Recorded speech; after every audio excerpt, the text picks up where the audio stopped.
Hi, I am doctor Rajalakshmi, உங்கள் மகப்பேறு மற்றும் குழந்தையின்மை சிகிச்சை சிறப்பு மருத்துவர், விஆர் ஹாஸ்பிட்டல், கேடிசி நகர், திருநெல்வேலி. ஒரு கப்பலை நம்ம ஐவிஎஃப்க்கு எப்படி ரெடி பண்ணுறோம், இல்லை ஐவிஎஃப் ப்ரொசீஜர் அப்படின்னா என்ன அப்படின்னு பார்த்துக்கிட்டிங்க அப்படின்னா, நார்மலாக அந்த கப்பலை ஒரு செட்டிங் ஃபஸ்ட்டே வர சொல்கிறோம். ஒரு விசிட் நார்மல் விசிட் வர சொல்கிறோம். அதில் அவங்களோட பாடி முதல்ல ஃபிட்டாக இருக்குதா அப்படின்னு பார்க்குறதுக்காக பேசிக் பிளட் டெஸ்ட்டு எல்லாமே நம்ம பண்ணி வச்சுடுறோம் ஃபஸ்ட்டு. அதுக்கப்புறமா இந்த ரியல் சைக்கிள் பார்த்தீங்க அப்படின்னா அவங்களோட பேஷண்ட்டோட டே 2 இல்லை டே 3 வர சொல்கிறோம். அன்னைக்கு நம்ம ஐவிஎஃப்க்கு தேவையான பிளட் டெஸ்ட் எடுக்கிறோம். எடுத்துகிட்டு அந்த விமனுக்கு ஹார்மோனல் இன்ஜெக்ஷன்ஸ் ஸ்டார்ட் பண்ணுறோம். அதோட டோசிங் அந்தந்த கைனகாலஜிஸ்ட் டிசைட் பண்ணுவாங்க. அவங்களோட ஏஜ், வெயிட்டு, அவங்களோட மித்த ஃபீச்சர்ஸ் எல்லாம் வச்சு டிசைட் பண்ணுவாங்க. ஸோ இந்த மாதிரி இன்ஜெக்ஷன் ஸ்டார்ட் பண்ணுறோம். அதுலேருந்து கண்டினியூஸாக 12 டேஸோ 13 டேஸோ 14 டேஸோ இல்லை 15 டேஸ் வரைக்குமே கூட ஸ்டிமுலேஷன் தேவைப்படலாம். ஸோ அதோட டோசிங் அந்தந்த கைனகாலஜிஸ்ட் அவங்களோட எக் க்ரோத்துக்கு ஏற்ற மாதிரி மானிட்டர் பண்ணி அதுக்கேற்ற மாதிரி கொடுப்பாங்க.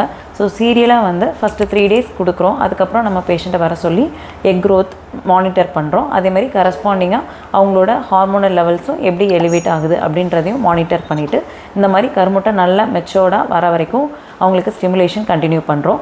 அதுக்கப்புறமா நல்ல ஓரளவுக்கு கருமுட்டைகள் வளர்ந்த பிற்பாடு ட்ரிகர் இன்ஜெக்ஷன் கொடுத்து அவங்கள எக் பிக்கப்புக்கு ரெடி பண்ணுறோம்.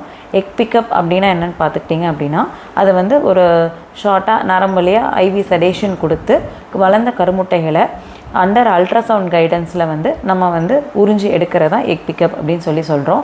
அதுக்கு ஒரு மயக்க மருந்து கொடுக்குறோம். ஆனால் ஒரு டே கேர் ப்ரொசீஜர் ஆக்சுவலி பார்த்திங்கன்னா இந்த மாதிரி கொடுத்து நம்ம கருமுட்டைகளை ஆஸ்பிரேட் பண்ணிடுறோம். அதுக்கப்புறம் எம்பிரியாலஜிஸ்ட் அதோட குவாலிட்டியை பார்த்துட்டு அதில் இருக்கிறதுலே குட் குவாலிட்டி ஸ்பெர்ம்ஸை அதுக்குள்ளே இன்ஜெக்ட் பண்ணுறாங்க. பண்ணி அது கருவாக ட்ரான்ஸ்ஃபர் ஆகுதான்றதை சீரியலாக பார்த்துட்டே இருக்கிறாங்க. ஸோ அது டிபெண்டிங் அந்த குவாலிட்டியை, கருவோட குவாலிட்டியை பொறுத்து அது 3 நாளோ இல்லை 4 நாளோ 5 நாள்லையோ ஃப்ரீஸ் பண்ணுறாங்க. அது எம்ப்ரியோ ஃப்ரீசிங் அப்படின்னு சொல்கிறோம். இது வரைக்கும் ஒரு part of the IVF cycle. அடுத்தது அப்படின்னு பார்த்தீங்கன்னா அந்த பேஷண்ட்டை நம்ம கொஞ்சம் பிரேக் விட்டுறோம். அதுக்கப்புறம் பார்த்திங்கன்னா நம்ம அவங்களோட எண்டோமெட்ரியமை ரெடி பண்ணுறோம். ரெடி பண்ணி இந்த நம்ம வளர வச்சுருக்கிற கருவை கொண்டு போய் பெண்ணோட கர்ப்பப்பையிலே செலுத்திடுறோம். இதுதான் ஒரு ஐவிஎஃப் அப்படின்னு சொல்கிறோம்.